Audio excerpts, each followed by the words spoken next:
श्रुति स्मृति पुराणानाम् आलयं करुणालयम् नमामि भगवत्पादम् शङ्करं लोकशङ्करं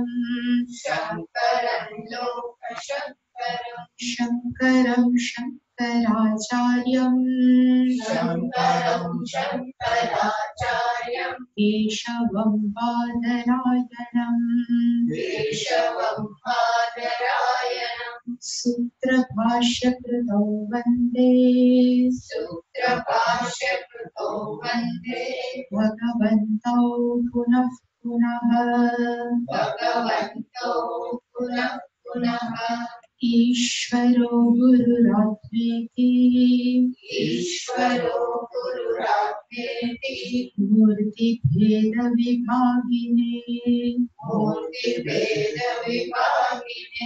व्योमवद्व्याप्तदेहाय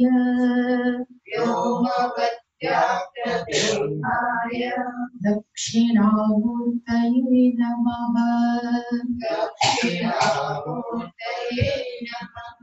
गुकारस्त्वन्धकारो वै ऋकारस्तन्निवर्तकः अन्धकारनिरोधित्वात् गुरुरित्यभिधीयते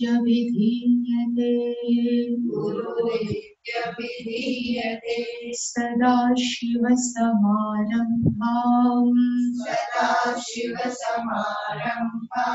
शङ्कराचार्यमध्यमाम् अस्मदाचार्यपर्यन्ताम् वन्दे गुरुपरम्पराम्।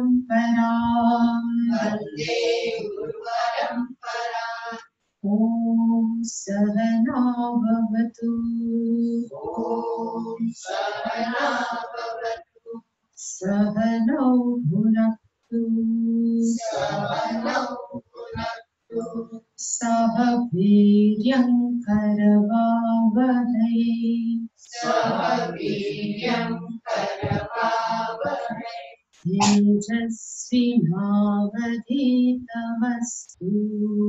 तेजस्विनावधीतमस्तु मा विद्विषावहै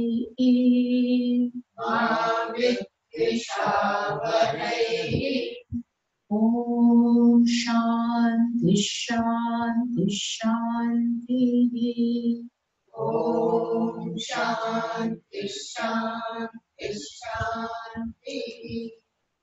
ॐ पूर्णमदः पूर्णमिदम्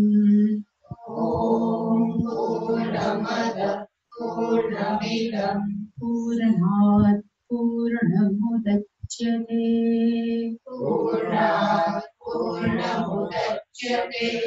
पूर्णस्य पूर्णमादाय पूर्णमेवावशिष्यते।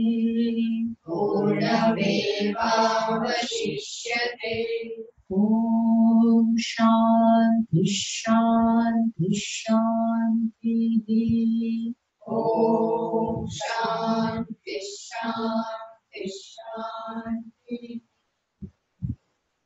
शान्तिः नमः।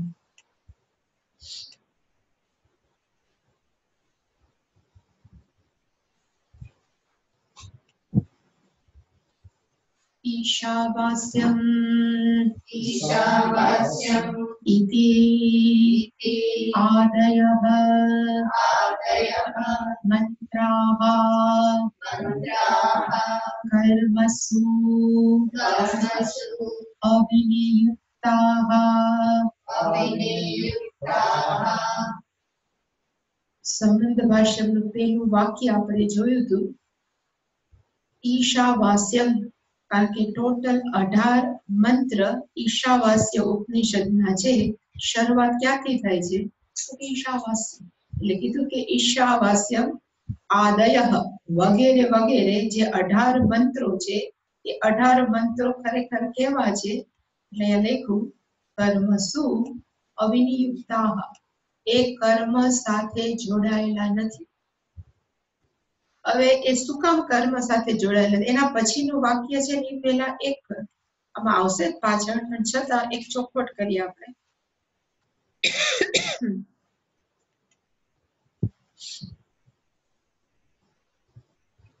એવું કે છે કે 4 પ્રકારના કાર્ય આપણે કરી શકીએ. કર્મ કે કાર્ય, આપણે કોઈ પણ વસ્તુ પ્રાપ્ત કરવી હોય, નથી ને પ્રાપ્ત કરવી હોય, ઇટ્સ 4 ટાઈપ. એટલે કે 4 પ્રકારની છે. અને ક્યાં ક્યાં કાર્ય છે જે આપણે પ્રાપ્ત કરી શકીએ? આપણે ગુજરાતીમાં જે કાર્ય કહીએ ને એનો અર્થ થાય અમારે કામ કરવું છે, પણ સંસ્કૃતની અંદર કાર્યનો અર્થ થાય કરવું જ જોઈએ. કરણીય, કર્તવ્ય અને કાર્ય બધાના મીનિંગ કરવું જ જોઈએ. અને કોઈક વસ્તુ પ્રાપ્ત કરવા માટે આ કામ કરવું જ જોઈએ. ને કેટલા પ્રકાર છે? તો કે 4.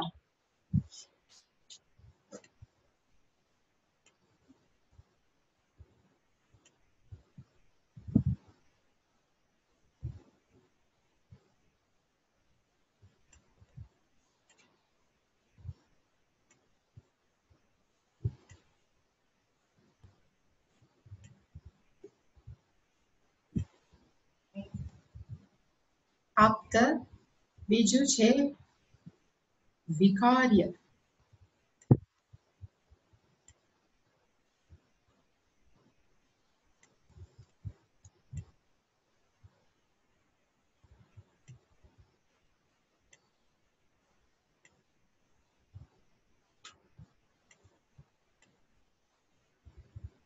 વિકાર્ય. પછી છે સંસ્કાર્ય,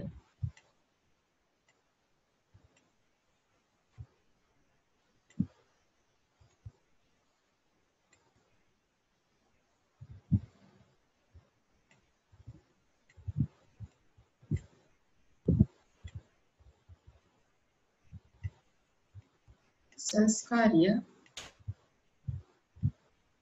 અને છેલ્લું છે ઉત્પાદ્ય.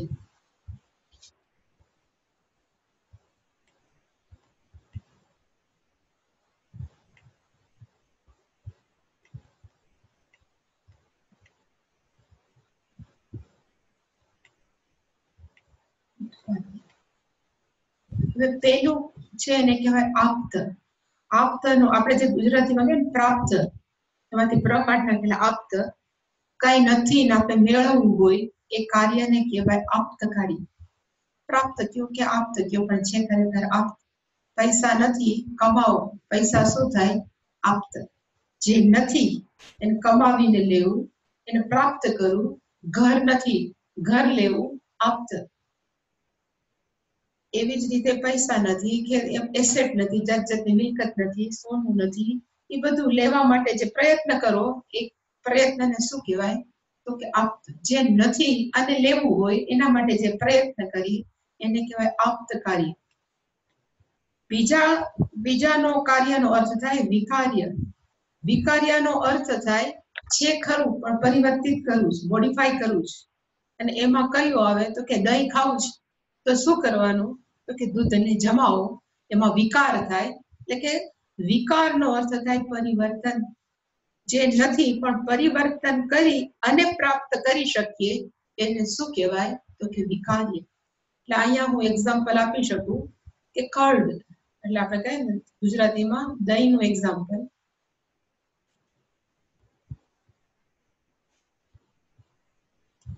દહીંને કહેવાય વિકાર.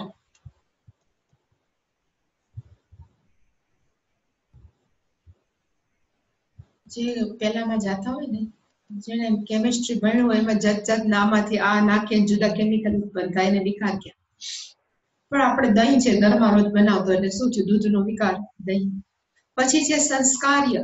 સંસ્કાર્યનો અર્થ થાય શુદ્ધ બનાવવું. સોનું છે એને આપણે ગરમ એટલે અગ્નિમાં નાખીએ, શું કામ? તો કે શુદ્ધ બનાવો.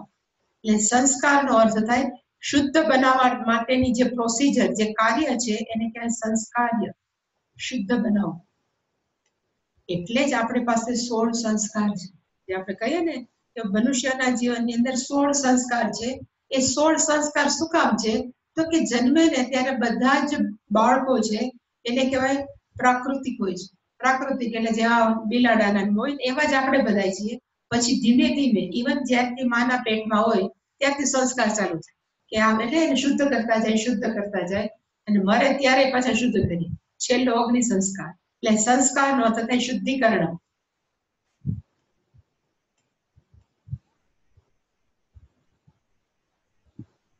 શુદ્ધિ.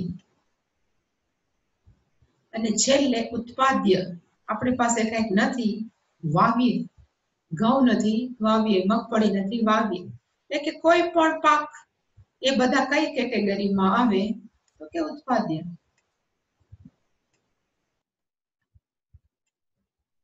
આવી રીતે આ 4 કાર્ય છે એ સામાન્ય જગતની અંદર આપણને ખબર છે.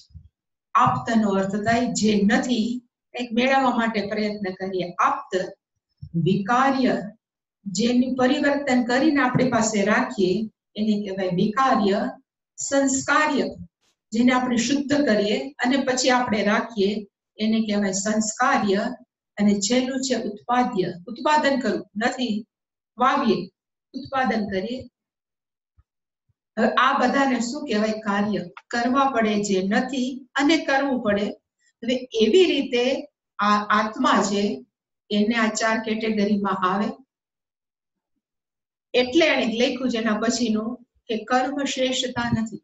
આ બધાને કહેવાય કર્મ શેષ. આપણે હોય તો કર્મ કરવું પડે ને. શેષ એટલે બાકી. કર્મ બાકી છે. આ કાર્ય છે બધાને કેવા કહેવાય? એને કહેવાય કર્મ શેષ કાર્ય. ભાઈ દહીં નથી તો હવે બીજું શેષ કર્મ કરવું પડશે. કયું? તો કે જમાવટ. સોનું છે પણ શેષ કર્મ છે કયું?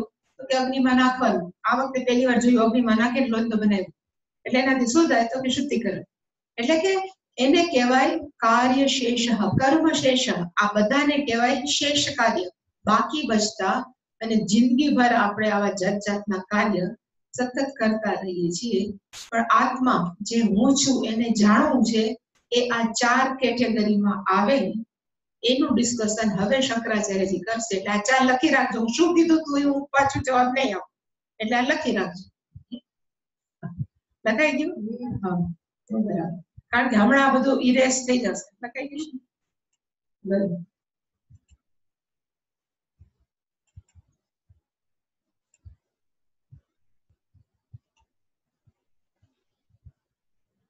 એટલે લેખો કે ઈશાવાસ્યમ ઇદમ આદય મંત્રાહ કર્મસુ અવિનિયુક્તાહ.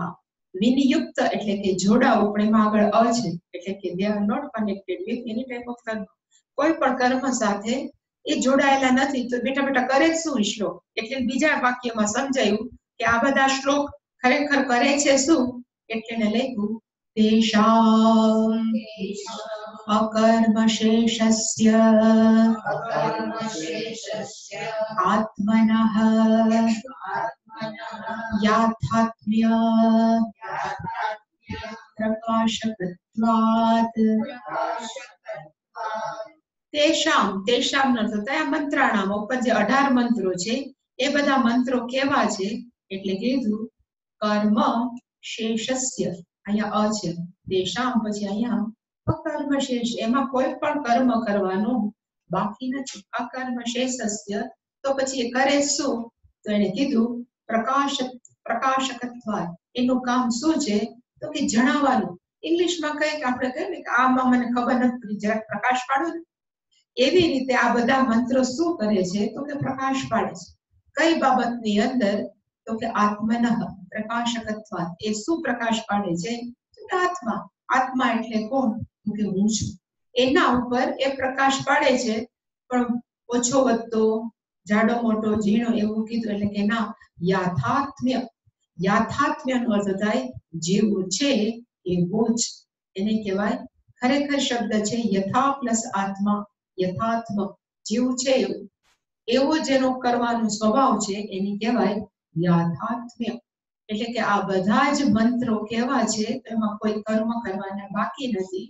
અને એ શું કામ કરે છે, તો કે માત્ર આપણને યાથાત્મ્ય પ્રકાશ, જે આપણું વાસ્તવિક સ્વરૂપ છે એની અંદર એ શું કરે છે, તો કે આપણે સમજાવે છે, પ્રકાશ પાડે છે કે વોટ વી આર, આપણું સાચું સ્વરૂપ શું છે.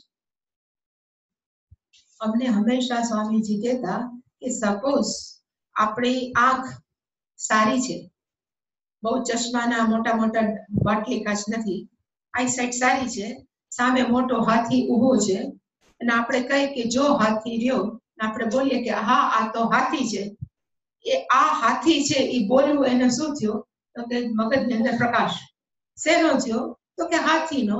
હવે એ હાથીનો મગજમાં પ્રકાશ તો એના માટે ઉદ્દેશ કરવાની જરૂર છે નથી, કે કોઈ પણ જ્ઞાન પ્રાપ્ત કરવા માટે એમાં અકર્મ શીર્ષ, કોઈ પણ કર્મ કરવાની જરૂર નથી. આ તો જ્ઞાન કેનું છે, તો કે આત્માનું.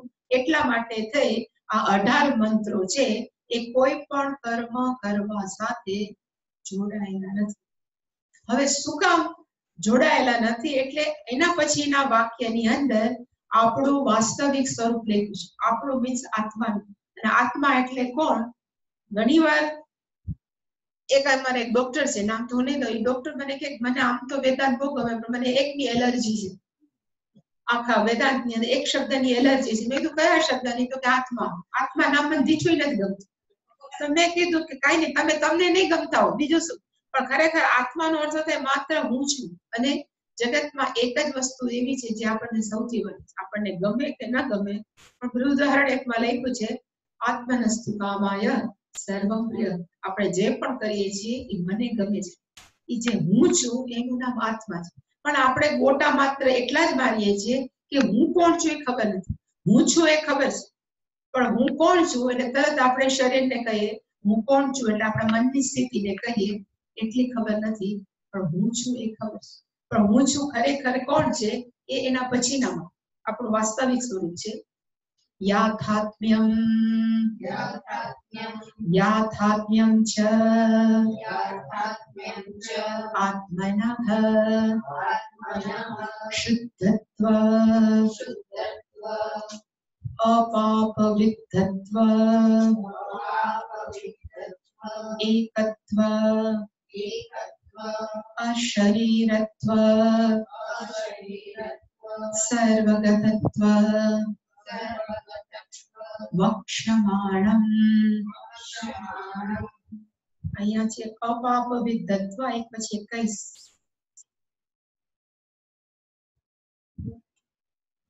અપાપવિદ્ધત્વ, અહીંયા છે એકત્વ,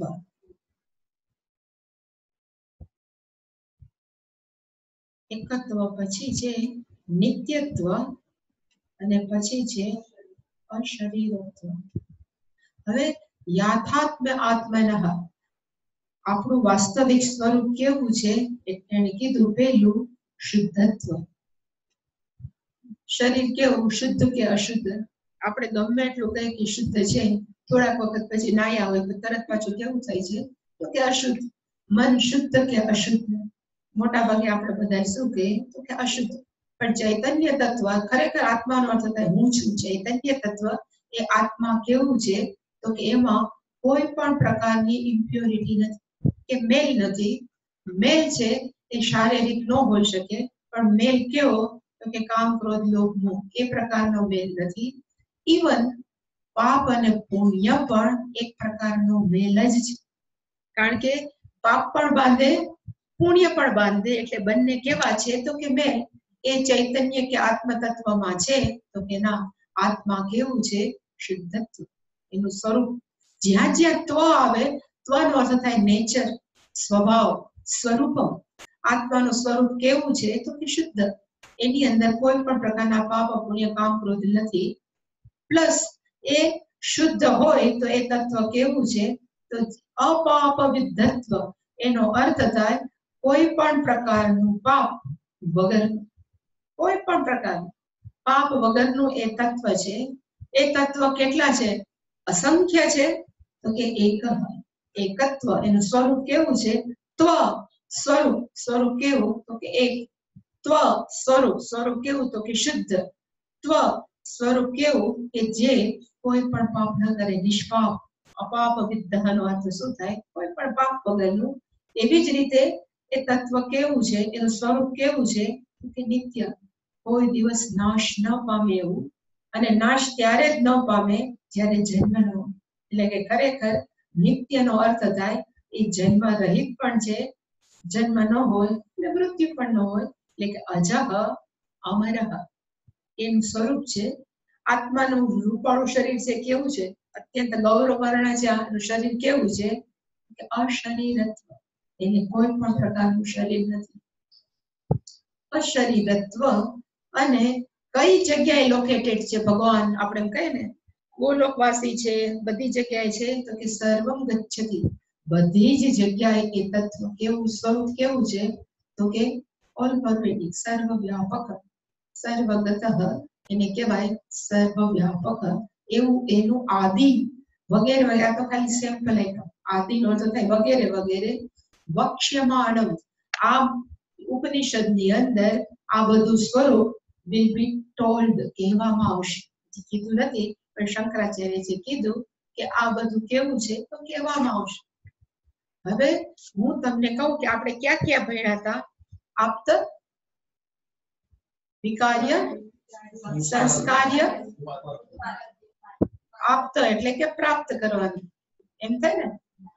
હવે આ ચારે ચાર કર્મ છે, આ જે કાર્ય કરવાના છે, આની અંદર એક એક ઠોકી બેસવાની ન થાય. હવે સપોઝ આપણે એમ કહીએ કે વિકાર્ય શેના માટે છે તો કે અશુદ્ધ હોય એને શુદ્ધ કરવા માટે. આ કેવું છે? ઓલરેડી શુદ્ધ, એટલે એમાં આ વિકાર્ય ન આવે. પછી આમાં લખ્યું છે કે શું છે? એકત્વ. આ એ છે, હા એકત્વ. એકત્વનો અર્થ થાય એક, એટલે એમાં આપણે ન કરી શકીએ કાંઈ.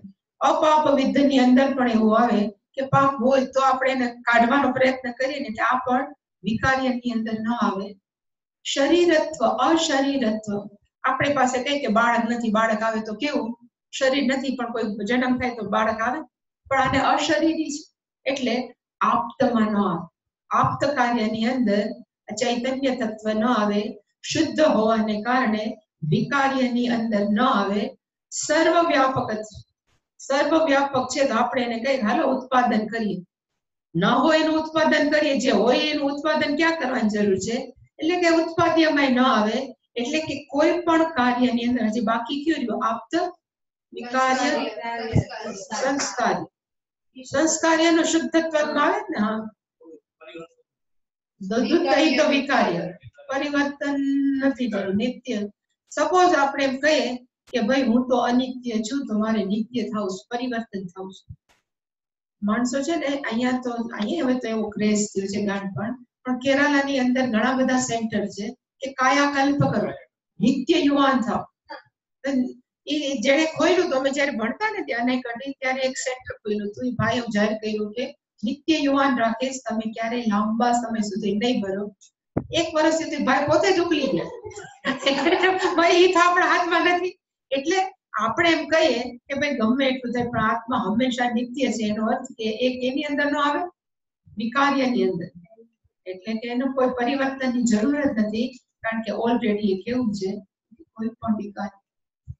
એટલે કે આ ચારે ચાર કર્મો આત્મ તત્વની અંદર ન આવી શકે, કારણ કે આત્માનું સ્વરૂપ કેવું છે તો કે આ પ્રકારનું. એ ક્યાં કહેશે તો કે વક્ષ્યમાણ. વક્ષ્યમાણ ભવિષ્યકાળ કેની અંદર કહેશે તો કે આ 18 શ્લોકની અંદર એક જગ્યાએ આવશે. તમે ધીરજ ધરજો, એમ કે શંકરાચાર્ય. તચ્ચ કર્મણા વિરુદ્ધેત ઇતિ યુક્તઃ. તચ્ચ, તચ્ચનો અર્થ થાય આ બધા સ્વરૂપ, જેના સ્વરૂપનું વર્ણન થયું એ બધું. તત અને ચનો અર્થ થાય અને. તત એટલે કે આ બધા સ્વરૂપ છે એ, અને આ બધા એ કેવા છે? કર્મણા વિરુદ્ધેત. આની અંદર કોઈ પણ કર્મ ન કરી શકે, ન વિકાર્ય, ન સંસ્કાર્ય, ન આપ્ત, ન ઉત્પાદ્ય. ઇવન આ શરીર છે ઉત્પાદ્યમાં આવે, શરીરને ઉત્પન્ન કરવાની જરૂર નથી, કારણ કે અશરીરી છે. એટલે એને કીધું કર્મ દ્વારા વિરુદ્ધિત. આ બધા સાથે કર્મનું શું છે? કે વિરોધ છે, કર્મની જરૂર જ નથી. ઇતિ યુક્તઃ, શંકરાચાર્યજી આ બધું શું કામ કહે છે, આટલી બધી એક્સરસાઇઝ શું કામ કરે છે? કારણ કે પેલું વાક્ય એને લખ્યું હતું કર્મસુ અવિનિયુક્તા. આ બધા મંત્રો છે એટલે આટલી બધી ચોખવટ કરવાનું મેં કીધું કે અપ ટુ 39 મંત્રો છે. કેમાં છે? તો કે કર્મકાંડના મંત્રો છે. પણ આ 40 થી પ્લસ 18 58 મંત્ર છે એ કેના છે? તો કે આ બધા મંત્રો છે. એટલે પાછી જ કીધું કે યુક્ત, હું જે કહું છું એ શું છે? તો કે યોગ્ય છે, પ્રોપર છે. એશામ એટલે કે આ બધા મંત્ર કર્મસુ અવિનિયોગ, એ કોઈ પણ કર્મ સાથે જોડાયેલા નથી. કારણ કે આત્મજ્ઞાન પ્રાપ્ત કરવા માટે કર્મની જરૂર નથી. એટલા માટે છે. અને ઉપનિષદ એટલે શું કરે છે? તો કે આત્મજ્ઞાન આપે છે. અને જ્ઞાન પ્રાપ્ત, ઇવન લોકલ જ્ઞાન માટે પણ જો કર્મની જરૂર ન હોય તો આત્મજ્ઞાન માટે તો ક્યાંથી હોય? એટલે એને કીધું કર્મસુ, અહીંયા વળી પાછું અ છે, કર્મસુ અવિનિયોગ. વિનિયોગ એટલે જોડાણ, અવિનિયોગ એટલે ક્યાંય કર્મ સાથે જોડાયેલા નથી. કાલે પણ મેં ચોખવટ કરી હતી, છતાં એક ચોખવટ કરી દઉં કે કર્મ સાથે શું કામ જોડાયેલા નથી એ આપણને સ્પષ્ટતા તો હોવી જોઈએ. જ્યારે હોય ત્યારે એમ કે આત્મજ્ઞાન તત્વ છે એ કર્મ સાથે જોડાયેલું નથી. તો એને સમજવા માટે એક સાદો દ્રષ્ટાંત કે જ્યારે આપણે એક વાક્ય બોલીએ છીએ મોક્ષ, મોક્ષની વ્યાખ્યા શું એ પહેલા આપણને સ્પષ્ટ હોવું જોઈએ. મોક્ષ એટલે ઉડીને અક્ષરધામમાં જવું કે ઉડીને મર્યા પછી ગોલોકધામમાં કૈલાસવાસમાં જવું, એને મોક્ષ કહેવાય. જો એને મોક્ષ કહેવાતો હોય તો વળી પાછું ક્ષીણે પુણ્ય મર્ત્ય લોકમિશનથી થાય.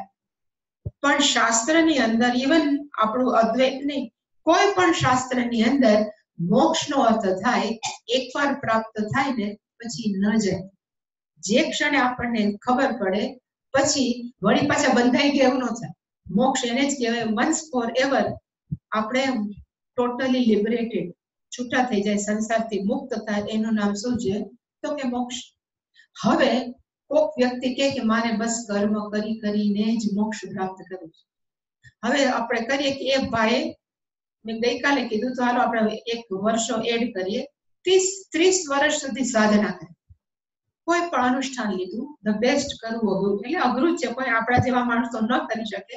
સપોઝ કઈ હવે એમ કે છે કે મારે 30 વર્ષનું ફળ શું જોઈએ છે? મોક્ષ. ધારો કે એને ફળ મળ્યું કે સારું મર્યા પછી સારી સ્વર્ગલોક મળ્યું. હવે 30 વર્ષ છે એ મર્યાદિત છે કે અમર્યાદિત છે? મર્યાદિત છે. તો મર્યાદિત કર્મનું ફળ પણ કેવું હોય? તો કે મર્યાદિત હોય. એટલે જેવું એ ફળ પૂરું થાય એટલે વળી પાછું શું થાય કે આપણે પાછું આવવું પડે, પાછું એ જ મનુષ્ય બનવું પડે. અને જો મનુષ્ય બનવું પડે તો એને મોક્ષ ન કહેવાય. ખરેખર તો મોક્ષનો અર્થ શું છે? તો કે જે વ્યક્તિને ખબર પડે કે હું ક્યારે બંધનમાં જ નહોતો, ખરેખર હું કોણ હતો? તો કે સર્વવ્યાપક. એ જ્ઞાન જ મોક્ષ છે. આપણા મનની અંદર જે કચામુચા ભર્યા છે ને, ઉઠીએ ત્યારથી કંઈક નું કંઈક ચાલુ હોય છે, આમ કરી નાખો, આમ કરી નાખો, ઓલી આવી છે, ઓલો આવો છે, ઓલું તો આમ જ કરે ને હું ન કરું, એ જે બધું છે એમાંથી 100% આપણે મુક્ત થઈ જાય. અને આપણા મનમાં કોઈ પણ પ્રકારનો વિરોધ રહે. આપણે હંમેશા ચેરફુલ રહે. શરીર હોય તો પણ ચેરફુલ, શરીર હાજુ ન હોય તો પણ ચેરફુલ, મરી જાય તો પણ એનું નામ મોક્ષ. આપણે ગીતામાં આવશે કે મોક્ષની વ્યાખ્યા શું? તો કે જેના મનમાંથી હું આ લોકોનો, આ લોકો બધાય મારા, એ ભાવના જ નીકળી જાય.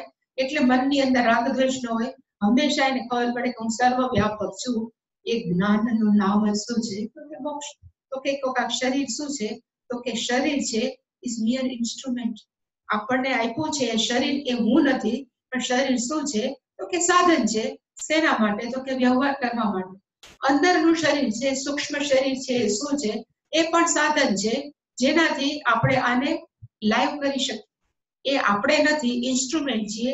એની સમજણ, એનું નામ શું છે? તો કે મોક્ષ. સમજણ કહું છું, ઇન્ફોર્મેશન નથી કહેતી. આપણી પાસે બધાય પાસે ઇન્ફોર્મેશન છે જ. કારણ કે હું અહીંયા 12-13 વર્ષથી કહું છું ને, રામદાસમાં તો તમે વર્ષોથી સાંભળો છો. એનો અર્થ એવો નથી કે આપણને મોક્ષ પ્રાપ્ત છે. મોક્ષ પ્રાપ્ત થયો એનો અર્થ થાય કોઈ પણ પરિસ્થિતિથી આપણે ક્યારે પણ ઇરિટેટ ન થાય. જે પરિસ્થિતિ છે જેવી છે, we don't have any problem, always we are cheerful in any condition. એને શું કહેવાય છે? મોક્ષ. પણ આપણે અરે આ નથી મારે આ જોયું એને આપણે મજા ન આવે તો હજી આપણે બનતા. એટલે કે મોક્ષનો અર્થ શું છે? Always free. હવે એ કંઈક કરવાની તો ઘટના નથી. એટલે કે મોક્ષ છે એ પ્રાપ્ત કરવાની જરૂર નથી. મોક્ષ પામેલો છું કે પામેલું છું એ માત્ર જાણવાની જ વસ્તુ છે. એટલે એમાં કોઈ પણ કર્મ છે એ શું છે? અવિનિયોગ. ત્યાં કોઈ પણ પ્રકારના કર્મનું કામ નથી. પણ એવું નથી કર્મનું કામ નથી. કર્મ શેના માટે છે? તો કે કોક કે મારે ચા જ જોઈ, બીજું કઈ ન જોઈ. પણ તપેલી તો જોઈ, દૂધ તો જોઈ, પાણી જોઈ, ખાંડ જોઈ, એ બધું જરૂર થાય ત્યારે ચા બને. એવી રીતે કોક મારે મોક્ષ જ મારે કર્મ નથી કરવા, મારે મોક્ષ જ મારે ઉપાસના કરી દે, ન થાય. પેલા તમે કર્મયોગ કરો, ચિત્ત શુદ્ધિ કરો, પછી તમે ઉપાસના જપ કરો, જરા એકાગ્ર થાઓ, પછી શ્રવણ કરો, અજ્ઞાન કાઢો, વળી પાછું મનન કરો, સંશય જવા દો. એ પછી વંશ ક્યારેક આવશે કે ખબર પડશે કે આ હું જ છું. એનો અર્થ કે આ બધા બે એક કહેવાય ને મહત્વના, એક ગૌણ કાર્ય હોય અને એક મુખ્ય કામ હોય. તો જ્ઞાન પ્રાપ્તિ છે શું છે? મુખ્ય કાર્ય છે. જ્યારે કર્મયોગ, ઉપાસના, જપ બધું શું છે? ગૌણ. પણ ગૌણ વગર મુખ્ય અશક્ય છે. જેવી રીતે ચા છે મુખ્ય કાર્ય છે પીવાનું, પણ ચા ત્યારે જ શક્ય છે જ્યારે તપેલી, ખાંડ, દૂધ, ચા હોય. એ બધા ખાંડ, દૂધ, ચા, તપેલી, ઇવન ફાયર, અગ્નિ, એ બધા જ કેવા છે? ગૌણ. એટલા માટે મોક્ષ છે એ કર્મ શું?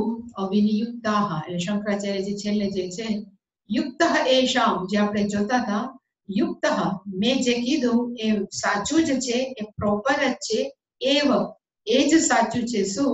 તો કે એષામ મંત્રાણામ. અને કયા મંત્રો? તો કે ઈશાવાસ્ય ઉપનિષદના 18 મંત્ર કર્મ શું? અવિનિયુગ. They are not connected with any type of કર્મ. આ બધા શ્લોક છે એ કોઈ પણ પ્રકારના કર્મ સાથે જોડાયેલા નથી. તો ક્યાં કર્મ? જે મેં શીખડાવ્યા હતા હવે કે છે. હવે આપણે તો જ્ઞાની થઈ ગયા એટલે વાંચવાની મજા આવશે કે ક્યાં ક્યાં કર્મો છે. એના પછીનો ફકરો.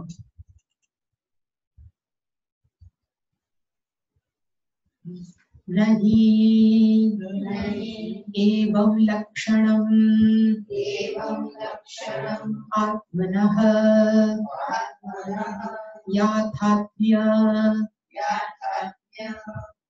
યાથાત્મ્યમ ઉત્પાદ્યમ વિકાર્યમ આપ્યમ સંસ્કાર્યમ કર્તુ ભોક્તૃરૂપમ વા येन कर्मशेषता स्यात्।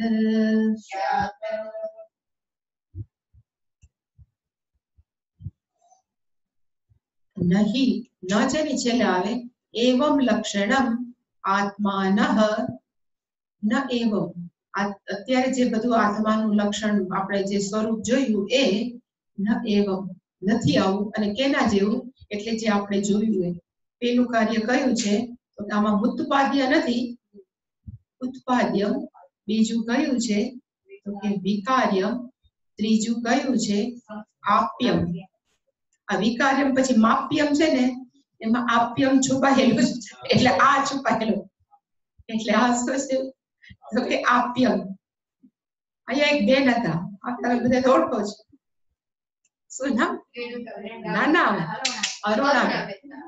અરુણાબેન જયારે આવ્યા હતા ગયા વર્ષે, ત્યારે એમ કે આમાં અછુપાયેલો છે, આમાં આ છુપાયેલો છે.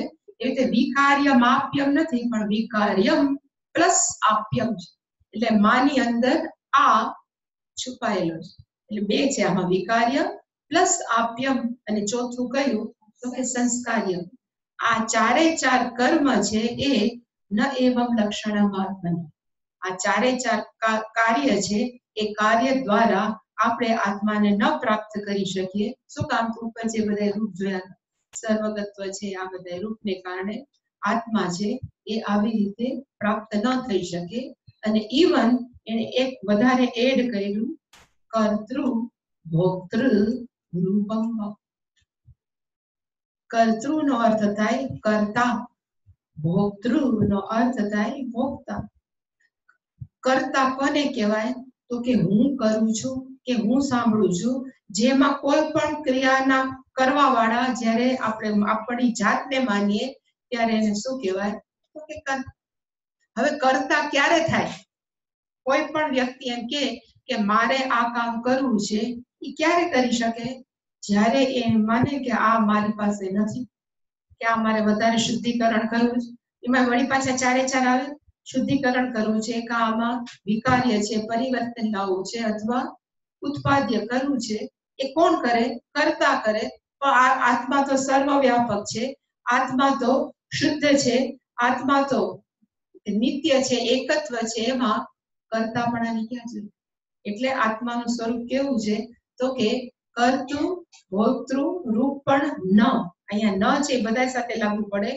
ન ઉત્પાદ્યમ, ન વિકાર્યમ, ન આપ્યમ, ન સંસ્કાર્યમ, ઇવન ન કર્તૃ ભોક્તૃ. હવે ભોક્તૃને શું કહેવાય? એટલે આપણે કહીએ ભોગવવું. પણ ભોગવવું નો અર્થ ખરેખર સંસ્કૃતમાં એવું કીધું કે આપણા મનની અંદર સુખ અને દુઃખ જે અનુભવીએ ને એનું નામ ભોગતા છે. આપણે ત્યાં તો બહુ ભોગવે છે, જલસા કરે ને બહુ ભોગવવા ગુજરાતીમાં. પણ સંસ્કૃતની અંદર ભોગનો અર્થ થાય ઓકે આપણને કઈક બે ત્રણ શબ્દ કીધા અને આપણે આખો દિવસ દુઃખી થાય ને, એ જે દુઃખ અનુભવવું ઇસકો ભોગતા. હવે આપણે એમ કહીએ કે એને તો કેવા વાળા કીધા કરે, મારે કઈ નતું તો આપણે અભોગતા. જેવી રીતે આપણને કોકે તું ગધેડો છે ને આપણે દુઃખી થઈ જાય તો આપણે કેવા થયા? ભોગતા. આપણને ખબર છે આપણે ગધેડો નથી, સુખી દુકાન થવું છે એમ આપણે માનીએ તો આપણે અભોગતા. એટલે કે અભોગતાનો અર્થ છે મનની અંદર આપણે જે પણ બાધા એક્શન આપણને કઈ પણ કે એનાથી રિએક્ટ ન થાવ, એને કહેવાય અભોગતા. પણ જો રિએક્ટ કરીએ, સુખ દુઃખ ભોગવીએ, એનું નામ છે ભોગતા.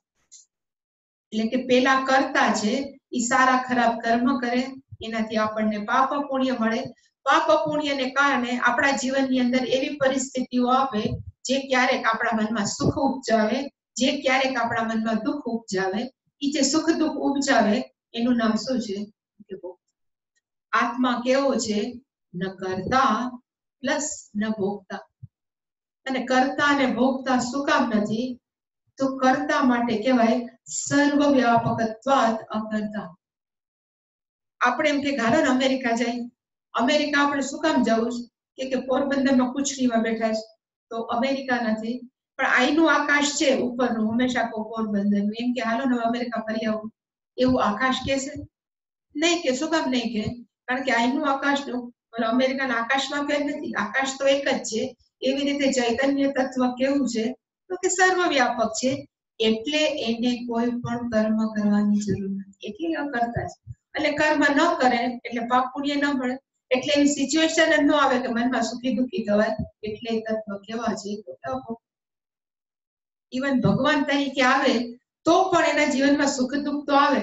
એનો અર્થ એવો નથી કે મનમાં અનુભવે છે. માણસો એમ કે અરે જો તો બિચારા રામને કેવી તકલીફ પડે, અરે જો ને કૃષ્ણ ભગવાનને કેવી તકલીફ.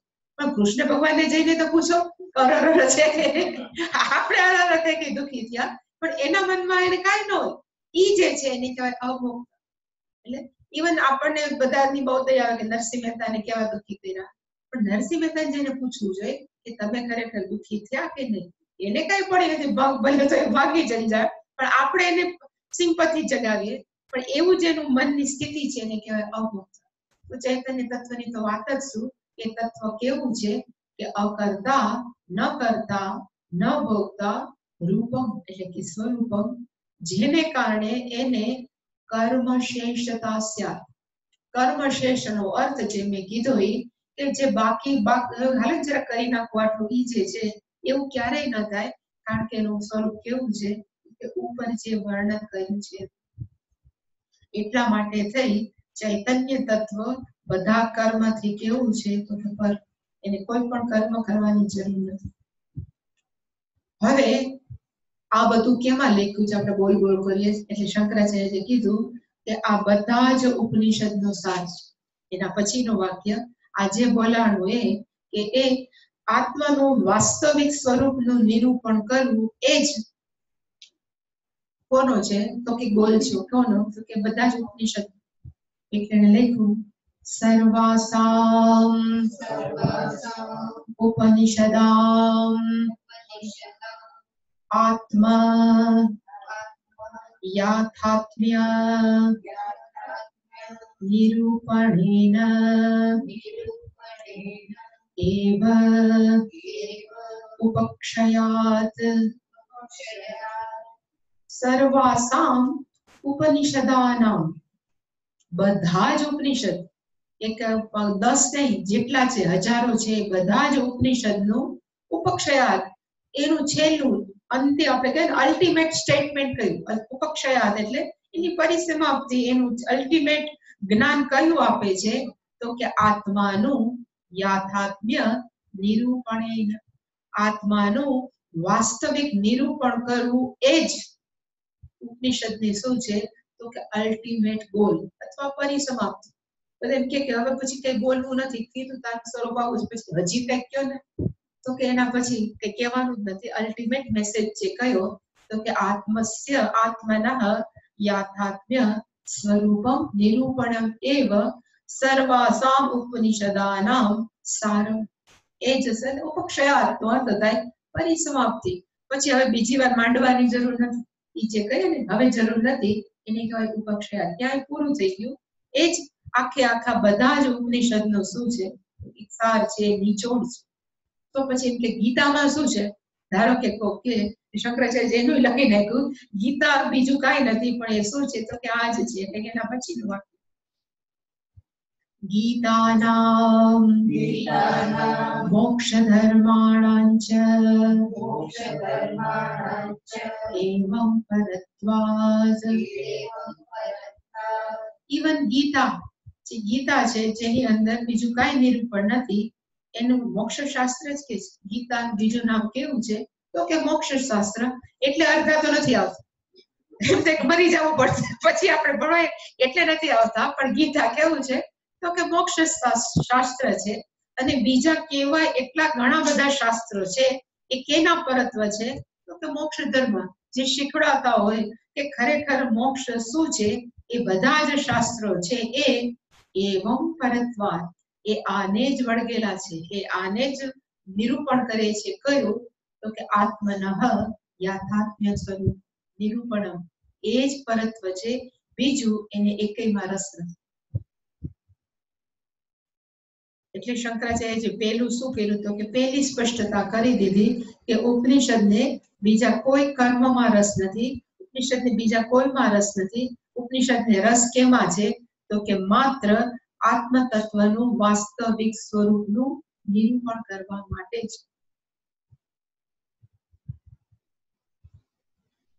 હવે એના પછીનું તસ્માત આત્મનઃ અનેકત્વ કર્તૃત્વ ભોક્તૃત્વ આદિ ચ. વારે વાર રિપીટ શું કામ કરું છું? પણ એક એવો નિયમ છે કે ચકાર છે એ એકલો ન બોલાય ભાષ્યની અંદર. એટલે હંમેશા આદિ ચ, આપણે અને ચ નો અર્થ થાય અને કરીને આપણે અટકીએ, પણ ભાષ્યમની સ્ટાઇલની અંદર ચ એકલો ન બોલાય. એટલા માટે હું બોલ્યું ભોક્તૃત્વ આદિ, પછી યાદ પછી ચ આવે છે, એટલે પાછું મેં રિપીટ કર્યું ભોક્તૃત્વ આદિ ચ અશુદ્ધત્વ પાપવિદ્ધત્વ આદિ ચ ઉપાદાય લોકબુદ્ધિ સિદ્ધમ કર્માણિ વિહિતાની. હવે તો પછી આટલું બધું વર્ણન શું કામ કર્યું? આ કર્મ કરો ને આ ન કરો, જાતના કર્મ શાસ્ત્રમાં કીધા જ. એટલે એને શંકરાચાર્યજી ચોખવટ કરી કે આ જે કીધું કે આત્મજ્ઞાન પ્રાપ્ત કરવું છે એ જાણવા વાળા માણસો કેટલા? અત્યંત જૂજ, બહુ જ ઓછા. મેં ઘણી વાર એક વાર્તા કરી, વાર્તા નથી, આમાં આવ્યું છે ભાગવત ની અંદર, કે આપણા પ્રહલાદ હિરણ્યકશિપુ ને મારી નાખ્યો અને ઋષિ ભગવાન જન્મ્યા એને મારવા, એ બધું કામ પૂરું થઈ ગયું. પણ તોય ઋષિ ભગવાન બહુ ગરમ હતા, ધ્રુજાજ કરે. હવે ધ્રુજાજ કરતા હતા એટલે કોણ એને શાંત કરે? એટલે બધા દેવતાએ કીધું લક્ષ્મીજી બોલાવી, કારણ કે ઘરવાળી જોઈને શાંત થઈ જાય. એટલે લક્ષ્મીજી કે અત્યારે મારું કામ નથી, હું ત્યાં ન જઈ શકું, તમે બીજા કોકને નક્કી કરો. બધા દેવતાએ કીધું કે આપણે ઋષિ ભગવાન પાસે ન જવાય. અંતે નક્કી કર્યું કે કોણ કરે? તો કે કાલે ગયેલી ભાષામાં છોકરો કઈક બોલે ને માં કે બાપ શાંત થાય. એટલે પ્રહલાદને કીધું કે તું પ્રાર્થના કર. એટલે બહુ લાંબી પ્રાર્થના પેલા કરી પ્રહલાદે. ધીમે ધીમે ભગવાન શાંત થયા. પછી ખોડામાં બેસાડ્યા. હવે ખોડામાં બેસાડ્યા પછી આપણે કહેવાય ને કે ઓલું ધારો કે ગાય છે તો એના વાછડાને પ્રેમ કેમ કરે? તો કે ચાટીને કરે. એવી રીતે આપો પ્રહલાદને ચાટવા માંડ્યા, કારણ કે ઉપલું મોઢું તો સ્ત્રીનું જ હતું. ચાટવા માંડ્યા તો પ્રહલાદને બહુ બીક ન લાગે. પછી ધીમે ધીમે શાંત થયા. એટલે પછી ઋષિ ભગવાને કીધું પ્રહલાદને કે તું માગે તે આપ. એટલે એને કીધું કે મને મોક્ષ આપો. પ્રહલાદે કીધું મારે મોક્ષ જોઈએ છે. ભગવાન કીધું દીધો. ઋષિ ભગવાન કીધું તને આપી દીધો. એટલે પ્રહલાદ બાળક હતો અને એને એમ થાય કે હું સ્વાર્થથી શું કામ થાઉં? એટલે પ્રહલાદે કીધું મેં એકલા ભજન નથી કર્યું, કારણ કે સ્ટોરી ખબર હશે કે બધા છોકરાઓને ભેગા કરીને ભગવાન ધૂન ગવડાવતા. એટલે એને કીધું કે મારી ભેગા મારા જેટલા ફ્રેન્ડ્સ છે ને એ બધાને તમે મોક્ષ આપો. એટલે ભગવાન કે હું આપી દઉં, પણ પેલા પૂછી આવો કે ભાઈ તમારે મોક્ષ જોઈ છે કે નહીં.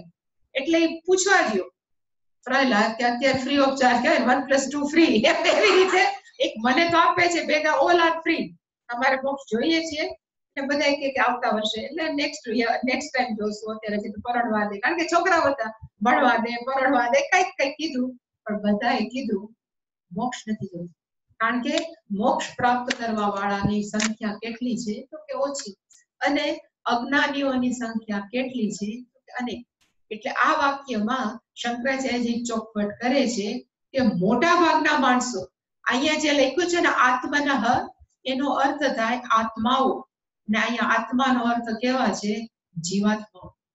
તસ્માદ એટલે કે એના કારણે આત્મનઃ અનેક આત્માઓ, આત્મા પણ કેવા? તો કે જીવાત્મા. હવે કેટલા છે? એટલે કીધું અનેકત્વ. આત્મા એક છે પણ જીવાત્મા કેટલા છે? અસંખ્ય. એટલે કીધું કે આત્મનઃ અનેકત્વ, જે જીવાત્માઓ. તો એ પાછી એકવાર સ્પષ્ટતા, આમ તો તમને બધાને ખબર હશે, પણ જીવાત્મા અને આત્માની અંદર what is the basic difference? આપણે હંમેશા છાપામાં છે ભગવાન એના આત્માને શાંતિ આપે, પણ વાક્ય ખોટું. જીવાત્માને શાંતિ આપવું જોઈએ, નતું આત્મા. કારણ કે આત્મા તો હંમેશા શાંત જ સ્વરૂપ છે. તો what is the difference between આત્મા એન્ડ જીવાત્મા? આત્માનો અર્થ થાય જે અત્યારે બોલ કરીએ છીએ, અશુદ્ધત્મા, સર્વગતત્વ, એને કહેવાય આપણું વાસ્તવિક સ્વરૂપ, જે સર્વવ્યાપક છે, એકમેવ અદ્વિતીય, એને કહેવાય આત્મા. પણ જે વ્યક્તિ એમ માને મન સાથે કે મનના પ્રોબ્લેમ ઈ મારા પ્રોબ્લેમ, શરીરના પ્રોબ્લેમ ઈ મારા પ્રોબ્લેમ, એવું માનવા વાળા બધા એને શું કહેવાય? કે જીવાત્મા. અને કેટલા? કે અસંખ્ય. હંમેશા વેદાંતની અંદર એક એક્ઝામ્પલ આપે છે, પ્રતિબિંબવાદ એવું કહેવાય છે. અને વોટ ઇઝ પ્રતિબિંબવાદ? એમ કે ઘણા બધા માટલા સૂર્યની નીચે મૂકીએ એટલે બધા માટલાની અંદર પાણી ભરેલું હોય, તો બધાની અંદર શું થાય? તો કે સૂર્યનો પ્રકાશ પડે. હવે સૂર્ય જે માટલાની અંદર હોય ને એ બોલે કે હું તો સૂર્ય, પણ કેવડો સૂર્ય? તો કે માટલા જેવડું. એવું માનવું. એવી રીતે ચૈતન્ય તત્વ કેવું છે? તો કે સર્વવ્યાપક. પણ સૂક્ષ્મ શરીરની રચના કઈક એવી ભગવાને કરી છે કે જેવું ચૈતન્ય તત્વ સર્વવ્યાપક હોય, પણ સૂક્ષ્મ શરીરની સન્નિધિમાં આવે, ઇટ મેક્સ બીકમ લાઈવ. જડ હોવા છતાં સૂક્ષ્મ શરીર શું થઈ જાય? તો કે જીવંત. હવે જીવંત સૂક્ષ્મ શરીર માને કે હું તો આત્મા, પણ કેવડો? એ સૂક્ષ્મ શરીર જેવડો. ઈ જે માનવું એનું નામ શું છે? કે જીવાત્મા. અને આપણે બધા કઈ કેટેગરીમાં આવીએ છીએ? આ બીજી કેટેગરી. ભલે આપણે ઇન્ફોર્મેશન છે સર્વવ્યાપક, પણ હંમેશા આપણો વ્યવહાર કેને ધ્યાનમાં રાખીને કરે છે? તો કે હું શરીર મન. એટલે આત્મનઃ એટલે આ કેવા છે? જીવાત્મનઃ. અને કેટલા છે? એટલે શંકરાચાર્ય કીધું ઓલા એકત્વ હતું, પણ આ બધા કેવા છે? આમાં છે અનેકત્વ. એ બધા કેટલા છે? તો કે અસંખ્ય. અને એ બધા જ આત્મા કેવા છે? તો કે પોતાને કર્તા માને છે અને વાત વાતમાં પોતાને શું માને છે? ભોગતા. વારે વારે સુખી થાય, વારે વારે દુખી થાય, ક્યારેક મૂડી હોય, ક્યારેક મૂડમાં ન હોય. આ બધું જ શું છે? તો કે ભોગતૃત્વ. એ બધા ભોગવે છે મનની અંદર. હવે એ બધા જ આત્માઓ કેવા છે? જીવાત્માઓ અશુદ્ધત્વ. અહીંયા ચા નથી, પણ ચ પ્લસ અકાર છુપાયેલો, એટલે શું કહેવાય? અશુદ્ધત્વ. આ બધા જ જીવાત્માઓ કેવા છે? તો કે અંદર કામ, ક્રોધ, લોભ, મોહ, રાગ, દ્વેષ બધું છે. એટલે એ બધા કેવા છે? અશુદ્ધત્વ. પ્લસ એ પાપેન વિદ્ધ. એ જાત જાતના પાપ અને પુણ્ય પણ લખી શકાય. એ પાપ અને પુણ્યથી કેવા છે? કે વિંધાયેલા છે. મને હું પુણ્ય કરું છું, હું પાપ કરું છું એવું માનવું, એને કહેવાય પાપ વિદ્ધ. હવે એવા બધા માણસોને ઉપાદાય, એ બધાને ધ્યાનમાં રાખ્યા છે શાસ્ત્રે. કારણ કે ઓલા તો પ્રહલાદ જેવા કોક ઓછા હોય, બધા કેવા છે? તો આપણા જેવા ઉપાદાય, હેવિંગ અંડર કન્સિડરેશન. ઉપાદાયનો આ બધાને ધ્યાનમાં રાખી અને શું કર્યું છે? લોક બુદ્ધિ સિદ્ધ. આપણા બધા કેવા છે? આવી લોક બુદ્ધિ, લૌકિક બુદ્ધિ, એને ધ્યાનમાં રાખીને કર્માણી વિહિતાની. આ બધા જ કર્મો વિહિતાની ન થતા ટુ બી ડન, કરવા જ જોઈએ. વિહિતમ આપણે ઓલામાં બોલીએ છીએ વિહિતમ અવિહિતમ. વિહિત નો અર્થ થાય કરવા યોગ્ય, અવિહિત નો અર્થ થાય જે ન કરવા યોગ્ય. પછી આપણે કે અવિહિત જે કર્યા મને માફ કરી દે, ક્ષમસ્વ, સમસ્વ, એ બધું છે એને શું કહેવાય? લોક બુદ્ધિ સિદ્ધ. એટલે કે જીવાત્માઓ માટે કર્મ શું છે? કે વિહિતાની, ફરજિયાત છે. જેને પેલા જેને જ્ઞાન પ્રાપ્ત થઈ ગયું છે એના માટે કર્મ છે એ જરૂરી નથી, પણ છતાંય કર્મ કરે પણ એને કર્મ બાંધતા નથી. ભલે હું કરું છું, શરીર છે તો કરવા પડે, પણ એનાથી એને પ્રોબ્લેમ. હવે આ બધા કર્મો કરે છે તો કર્મોમાં કયા ટાઈપના ફળમાં એને રસ છે? આપણે બધા કર્મો કરીએ. ઘણાને અહીંયા એવું હોય કે કોક two B appreciated, two be noticed, એવા પણ જે આપણે કહીએ ને આ કર્મ ફળ છે કે હું શું કરું. ઘણા બહુ તૈયાર થઈને આવે લગ્નની અંદર. શું કામ તૈયાર થઈને આવે? એમને જાય તો તૈયાર શું કામ થાય છે માણસ? કે બીજા જોવે કે આ તો બહુ સારો લાગે, કે બહુ રૂપાળી લાગે, એટલે we like to be noticed. બીજા કોકને એપ્રિશિએટ, એટલે લગ્ન વગર કરે તો કોઈ ન જોવે. એટલે માણસોને હંમેશા એવું જ ગમે છે કે કોક મને એપ્રિશિએટ કરે, કે કોક મને નોટિસ કરે. એટલે પછી એ એવું જરૂરી નથી કે સારા કપડા પહેરીને ટુ બી નોટિસ થાય. કોક એમ કે હું એટલા બધા સારા કર્મ કરું કે હું તેજસ્વી જ બની જાઉં. એટલે માણસો એમ કે ક્યું તપ કરે છે, ક્યું અનુષ્ઠાન કરે, છતાં મોઢા ઉપરની આ રેખા પડી જાય. જે ખરેખર જપ કરતા હોય, જે ખરેખર અનુષ્ઠાન કરતા હોય, એની આકૃતિ જુદી હોય, એની આંખ જુદી હોય, અને જે મેકઅપ કરતા હોય એની આંખ જુદી હોય. એવી રીતે અમુક વ્યક્તિઓ છે જે મેકઅપમાં રસ નથી, પણ છતાં they would like to be noticed. એને એમ થાય કે મને આપણે, તો એ શું કરે? તો કે જાત જાતના જપ કરે, અનુષ્ઠાન કરે. અને કોક કે અનુષ્ઠાન કરવા શું કામ?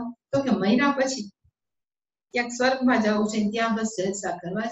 એના માટે થઈને પણ જે કર્મ કરે એ બધા શું કહેવાય?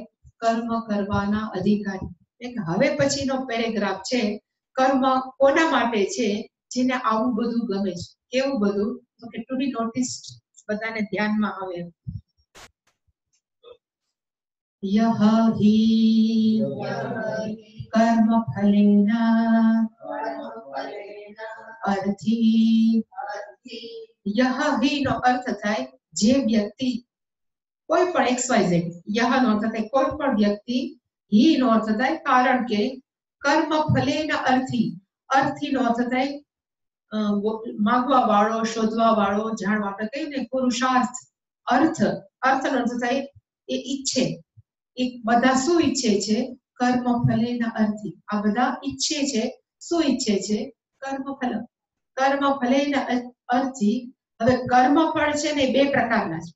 આમાં એક લખ્યું છે, એ પેલા જોઈએ, પેલા સ્પષ્ટતા કરી દે એટલે તમારે અંદર જવું જરાક તમને રિલેક્સ રહેવાય. નહીતર માથું દુખી જાય. બે પ્રકારના છે. એક ફળને કહેવાય દૃષ્ટફલમ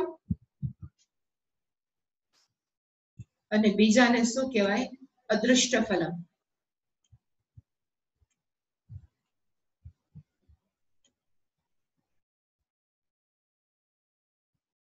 દૃષ્ટમ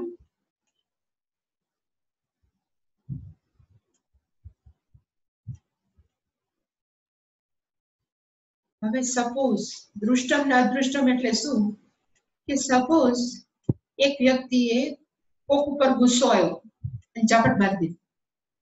હવે ઝાપટ મારી દીધી તો એક કર્મ થયું. ઝાપટ મારી એક કર્મ થયું તો એક કર્મના બે ફળ મળે, દૃષ્ટમ સાથે સાથે અદૃષ્ટમ. દૃષ્ટમ એટલે શું? ગમે એટલો મારી લે પણ એને શાંતિ થાય. ગુસ્સે થઈને બીજાને મારી લીધો એટલે હાય મરાઈ ગયો, હાલો બેસ. એવું ન હોય, અંદરથી ધૂંધવાતો જ હોય. એટલે અંદર જે ધૂંધવાવું, ડિસ્ટર્બ રહેવું એ દૃષ્ટફલમ. કેનું? તો કે ખોટું કર્મ કર્યું એનું દૃષ્ટફલમ કયું? આપણે કહીએ ને કોન્શિયસ બાઇટ, જે આપણે શબ્દ બોલીએ છીએ, આત્મા ડંકે ગમે ખોટું કર્મે એ દૃષ્ટફલમ છે. અને અદૃષ્ટફલમ નું નામ શું છે? તો કે પાપમ. આપણે જે પાપ નામ એ પાપ છે પછી ક્યાં જમા થાય? તો કે આપણા સંચિત કર્મોની અંદર એક વૃદ્ધિ થાય. અદૃષ્ટમ જ્યારે પણ નામ આવે એનો અર્થ છે પાપ અથવા પુણ્ય. અત્યારે મેં પાપનું દ્રષ્ટાંત આપ્યું, પછી પુણ્ય આવી શકે. એટલે એનું શું થાય? તો કે એ અદૃષ્ટમ નું નામ છે પાપ, જેને ઝાપટ મારી. સિમ્પલ એક બીજો દૃષ્ટાંત લે કે એક વ્યક્તિ રોડ ઉપર ઊભી હતી. હવે એની બાજુમાં કોક બ્લાઇન્ડર, આંખે દેખાતું ને એવી વ્યક્તિ ઊભી હતી અને પેલી વ્યક્તિએ કીધું તું મને રોડ ક્રોસ કરી દઈશ. ખુદ બોલતો તો બાજુમાં હોય તો મને રોડ ક્રોસ કરાવો. એટલે એ વ્યક્તિએ હાથ પકડી રસ્તો ક્રોસ કરાયો. કર્મ એ શું થયું? તો કર્મ. હવે જેવો રોડ ક્રોસ કરાવી દીધો એટલે જેને રોડ ક્રોસ કરાયો છે એ વ્યક્તિને અંદરથી સંતોષ થશે. કાંઈ નહીં, એક તો સારું કામ કર્યું. એ જે સારું કામ કર્યું એને સંતોષ થાવો એનું નામ શું છે? દૃષ્ટ. તરત જ ઇમિડિયેટલી વી એક્સપિરિયન્સ, એને કહેવાય દૃષ્ટફલમ. અને અદૃષ્ટમ એટલે કયું? તો કે પુણ્ય. એ કામ કર્યું છે એ ખાતામાં તમારું પુણ્ય જમા થયું છે. એટલે એ જે કર્મનું નામ શું છે? તો કે પુણ્ય. એટલે કે દુનિયામાં સવારથી ઉઠીએ અને સૂઈએ ત્યાં સુધી આપણે કંઈક ને કંઈક સારા અથવા કંઈક ખોટા કર્મ સતત કા મનથી કા બોલીને કા વાણી એટલે કાંઈ કર્યા જ કરીએ છીએ. એના બે ફળ સતત જોવા મળે. ડિસ્ટર્બ થઈ જાય તો માનવું કે કંઈક ખોટું છે, આનંદ પામીએ તો માનવું કે કંઈક સારું કર્યું. ખોટું કર્યું ડિસ્ટર્બ થયા તો એનું પાપમ આપણા ખાતામાં આવશે. સારું કર્યું છે તો અદૃષ્ટમ છે. એટલે જયારે આપણે એમ કે અદૃષ્ટમ આપણા ખાતામાં છે એનો અર્થ શું થાય? પાપમ. અને દૃષ્ટમ એટલે વોટ વી એક્સપિરિયન્સ. હવે એ જ શંકરાચાર્યજી કહે છે કે કર્મ કરવાના અધિકારી કોણ છે? જેને બેયમાં રસ છે. દૃષ્ટમમાંય રસ છે એઝ ગુડ એઝ અદૃષ્ટમમાંય રસ છે. એ બધા શું કરે? થોડા બેઠા રહે, કાંઈક ને કાંઈક કર્મ કરે. અને કેવા કર્મ? તો એ જમાનામાં અગ્નિહોત્ર હતા, મોટા મોટા યજ્ઞ હતા. એ બધા કોના માટે છે? તો ક્યાંના માટે? દૃષ્ટમ અને અદૃષ્ટમ. એ અહીંયા લખ્યું છે. એટલે યહ એટલે કે જે વ્યક્તિ, કારણ કે કર્મ ફલેના અર્થી, અર્થીનો અર્થ થાય એ રસ ધરાવે છે. શેની અંદર? કર્મફળ. હવે એ કયું કામ કરશે? તો કે બે કામ. એટલે પેલું લખ્યું દૃષ્ટેન બ્રહ્મવર્ચસ આદિના અદૃષ્ટેન સ્વર્ગાદિના ચ.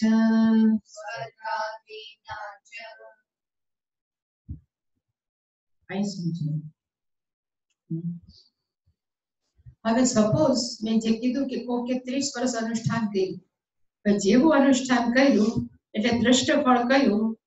બ્રહ્મવર્ચસ. બ્રહ્મવર્ચસ નો અર્થ થાય મોઢા ઉપર એક પ્રકારની તેજસ્વીતા.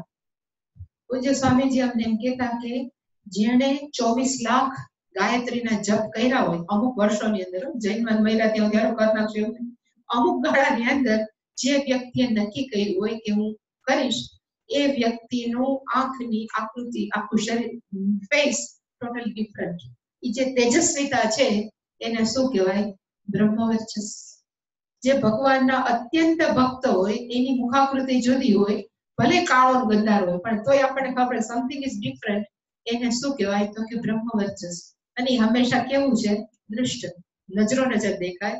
અને જે કરતું એના અંદરથી તો શાંતિ જ હોય કે હું આવું કરું છું, પણ એનાથી અદૃષ્ટ શું થાય? સ્વર્ગ આદિ. આવું જે કરે એને એમ કે મને મોક્ષમાં રસ નથી, હું જપ કર્યા કરીશ, તો એ વ્યક્તિનું મૃત્યુ પછી શું પ્રાપ્ત થાય તો કે પુણ્યને લીધે સ્વર્ગ આદિ. એની આવા બધા વ્યક્તિઓને શું કહેવાય? અર્થી. એ શોધે છે. શું શોધે છે? કર્મફલે. કર્મફળ. સારું કર્મ કરી આ જગતની અંદર પણ એને દ્રષ્ટ ફળ જોઈ છે, અને મર્યા પછી એને સ્વર્ગનું ફળ જોઈ છે. એવા બધા કર્મ ફળ જોતા હોય તો એમને તો ન થાય, એટલા માટે શું કરવું પડે? કર્મ. અને હવે પછીનું જે વાક્ય છે ને એમાં એવું લખ્યું છે કે કર્મ કરવાનો અધિકાર, અને ખાસ કરીને યજ્ઞ જેવા કર્મ કરવાનો અધિકાર બધાને નથી. ધારો કે રામ ભગવાન હતા, એને રાજસૂય યજ્ઞ કરવો હતો તો એને ના પાડી હતી વશિષ્ઠીએ, કારણ કે ધર્મપત્ની ન હોય તો ન થાય. એટલે કે અમુક નિયમો હોય છે કે આવા પ્રકારના લોકો જ યજ્ઞમાં બેસી શકે. ખાસ કરીને યજ્ઞમાં જેને પાણીની સૂત્ર કે નામ સાંભળ્યું હોય તો સૂત્ર શું છે? ક્યાં પાણીની નામનું વ્યાકરણ છે, અને વ્યાકરણની અંદર બધા સૂત્રો છે. એમાં પત્નીની ડેફિનેશન શું લખી છે કે પત્ની કોને કહેવાય તો કે પત્ન્યુઃ સંયોગે અગ્નિ. જેના સાનિધ્યની અંદર જ અગ્નિ પ્રજ્વલિત થાય એને જ પત્ની કહેવાય.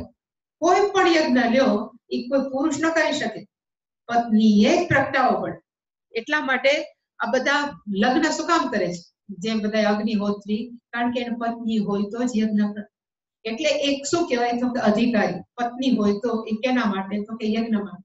પછી આમાં એવું લખ્યું છે કે ધારો કે કોકને એક આંખ ન હોય તો યજ્ઞનો અધિકારી નથી, કોક વાંકો ચૂકો હોય તો યજ્ઞનો, એટલે અમુક કર્મનો અધિકારી નથી. એટલે આ વાક્ય એના પછીનું છે. કોક એમ કે હું તો બ્રાહ્મણ છું એટલે મારે યજ્ઞ થાય, હું કાળોય નથી, હું કુગડોય નથી, એટલે હું કર્મ કરવા માટે આઈ એમ પ્રોપર, એવું એમ લખ્યું છે. દ્વિજાતિ અહમ ન કાણ ઉપજત્વ આદિ અનધિકાર પ્રયોજક ધર્મવાન ઇતિ આત્માનં મન્યતે.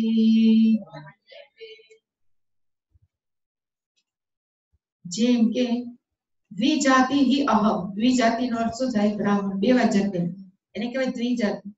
એક જન્મે ત્યારે ને પછી ઉપનયન. દ્વિજાતિ અહમ. હું ન કાણ, હું કાણો નથી, ન કુબ્જ, હું બેડોળ નથી, આદિ જાત જાતના છે. એ કેવા છે? કાણ અને કુબ્જ એ બધા અનધિકાર પ્રયોજક ધર્મવાન. એવું હું નથી. આવા માણસો હોય એ અનધિકારી છે. શેના માટે?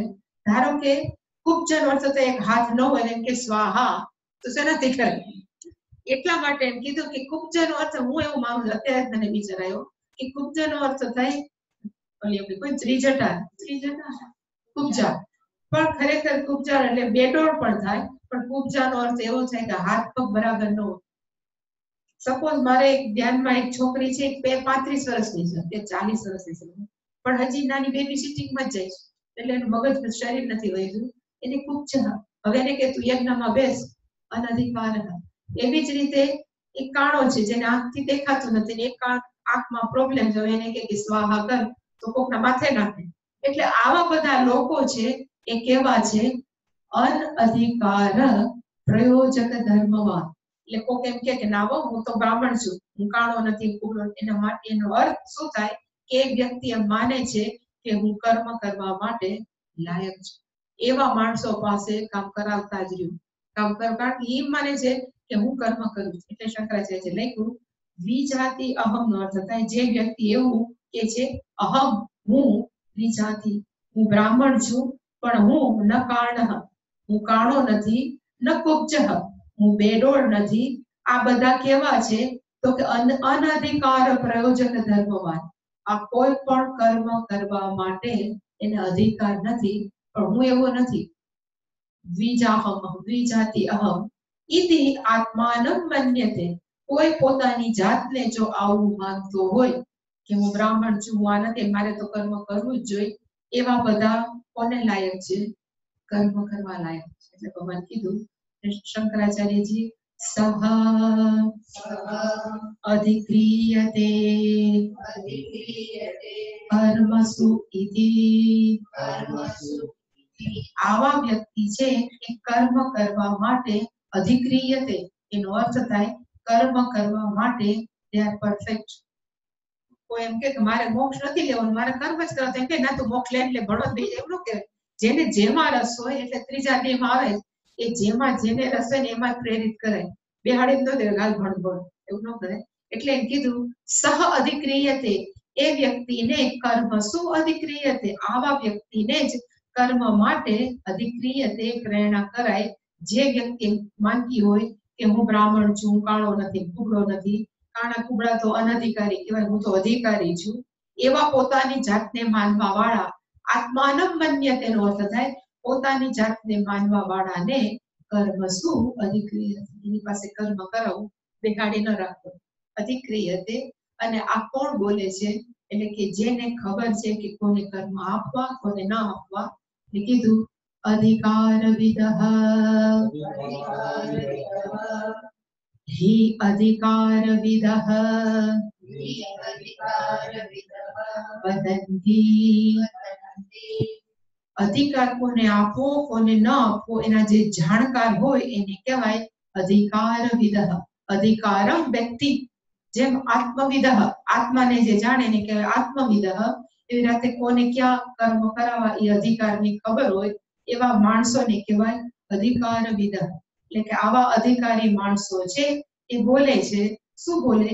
કે જેને કર્મ ફળમાં રસ છે, જેને કર્મ કરવામાં રસ છે, એના માટે કર્મ શું છે તો કે એની પાસે કર્મ કરાવવા જ જોઈએ. અગ્નિહોત્ર અત્યારે જે કરે છે સંધ્યા અને સવારે પાંચ જ મિનિટ એમાં પતિપત્નીને બધા ભેગા કરી શકે. ખરેખર અહીંયા અત્યારે કેવું કરે છે એ મને ખબર નથી, કારણ કે ટોટલ અગ્નિહોત્રી આખા ભારતની અંદર 150 પણ નથી સાચા અગ્નિહોત્રી. અને એટલે ખરેખર અગ્નિહોત્રીનો નિયમ અત્યારે તો પછી નામ દઈને ચાલુ કરાયું હશે, પણ ખરેખર અગ્નિહોત્ર એટલે શું? એવું કહેવાય છે કે જે વ્યક્તિના લગ્ન થાય, પરણે ત્યારે ફેરા ફરે ત્યારે વચ્ચે અગ્નિ હોય ને, એ અગ્નિ લઈ એટલે વ્યક્તિ પુરુષ છે એ બે વસ્તુ લઈને સાથે જાય પરિણા પછી, એક પત્ની પ્લસ આ અગ્નિ. હવે એ લઈને જાય ને જ્યાં સુધી મરે નહીં ત્યાં સુધી એ અગ્નિ એને મેન્ટેન કરવો, ઠરવો જ ન જોઈએ લાઈફ ટાઈમ. અને સવારે સૂર્યોદય થાય ત્યારે અર્ઘ્ય આપવાનો અને સૂર્યાસ્ત થાય ત્યારે અર્ઘ્ય આપવાનો. એવી રીતે જે લાઈફ ટાઈમ કરે એને અગ્નિહોત્રી કહેવાય. ને એ વ્યક્તિ મરે તો અગ્નિ સંસ્કાર પણ એ જ અગ્નિનો આપે, ઠર્યા વગરનો અગ્નિ પણ. આ તો અત્યારે અગ્નિહોત્રી શું કે હાલ હવાર પતી ગયો તો જે બળ્યો તો ઠરી ગયો, પણ પછી આજે બીજો પ્રગટાયો એવું. એટલે ડોંગરેજી મહારાજ જે હતા ને, જેને નામ સાંભળ્યું પેલાના, એ અગ્નિહોત્રી હતા, પણ મેરેજ થયા પછી એને એ બધું કર્મ ચાલુ કર્યું. સીતાદેવી હતા એ, પણ એને પછી ફરવાનું છે આ બધી કથાઓ કરતા, એટલે હવે ક્યાં મેન્ટેન કરે? એટલે પછી એને કીધું કે હું અગ્નિહોત્ર કરવામાંથી. એટલે અગ્નિહોત્ર સહેલું નથી, આમ તો ખરેખર જો અઘરું છે. અને પત્નીનું કાર્ય શું? બોલો ભલે ઓફર આપે એને ખાલી અંદર આહુતિ જ આપવાનું, પણ આખો દિવસ જાળવણી કોણ કરે? તો પત્ની. ઓલો તો બારો છે ખવાવા, તો જાળવણી તો પત્નીએ કરી. એટલે કે અને ઇવન એવું લખ્યું છે કે કોક કામ માટે થઈને જો હસબન્ડ બહાર ગયા હોય તો પત્નીને પણ આહુતિ આપવાનો અધિકાર છે. એટલે કે પતિ પત્ની હોય તો જ થાય. અને કામ પાછો આવી રીતે જ એને જ અગ્નિહોત્રી કહેવાતા. હવે એક નવું નામ નીકળ્યું છે જે કહેવાતા ફોરેનર્સ ને બધા કરે તે સારું, ખરાબ નથી, પણ એ લોકો સવારે થોડું યજ્ઞ કરે પછી સાંજે કરે પછી અમે અગ્નિહોત્રી છે. હા, એ ઓલામાં 3 જ હોય પણ એ મેન્ટેન તો કરવો પડે ને, અઘરું છે મેન્ટેન કરો. આહુતિ અઘરી નથી, મેન્ટેન કરો. અને પાછો અમુક સમયમાં જ હોય, સૂર્ય જરાક નીકળે આટલા ગાળાની અંદર જ આહુતિ તો આહુતિ સાચી, નહીંતર નહીં. એ બહુ પર્ટિક્યુલર. એવી જે જીવન જીવે ને એ ખરેખર ડિસિપ્લિન વાળા જ હોય, અને એ મર્યા પછી સ્વર્ગ જ મળે, નો ડાઉટ. પણ એનું આખું જીવન જ આવું હોય અગ્નિહોત્ર પાસે સમર્પિત. પણ આપણે અત્યારે એને કન્ડેમેન્શન, આપણે નિંદા કરીએ, પણ એ કરવા માટે પણ એક રિસ્પોન્સિબલ માઇન્ડ છે. આપણે આ બોલ બોલ કરીએ છીએ ને તો આપણે આને લાયક નથી, અગ્નિહોત્રીને લાયક નથી. કારણ કે અગ્નિહોત્ર કરવું એ એટલું સહેલું નથી. ગામડાની અંદર અગ્નિ અમારા ભારત સાથે છાણ હોય ને, આ છે છાણ પાડી દેતા આપણને સવારે એ જ અગ્નિની પાછળ કન્ટિન્યુ નાખી દે. એ હા ભારે નહીં, હા પણ ભારે એનો પણ એવું નથી કે અગ્નિહોત્રી છે. અગ્નિહોત્રી એટલે ઠારે નહીં છાણું એમ. બહુ સારું કહેવાય. હવે તો આપણે તો ફટ દેખાનું ગેસ જ થયો છે, એટલે લાઇટર એ નથી હતું, લાઇટર એ નથી. આમ ચાલુ કરો ને ચાલુ. ઓમ પૂર્ણમદ પૂર્ણમિદં પૂર્ણાત પૂર્ણમુદચ્યતે પૂર્ણસ્ય પૂર્ણમાદાય પૂર્ણમેવાવશિષ્યતે. ઓમ શાંતિ શાંતિ શાંતિ. હરિ ઓમ શ્રી ગુરુભ્યો નમઃ. હરિ ઓમ.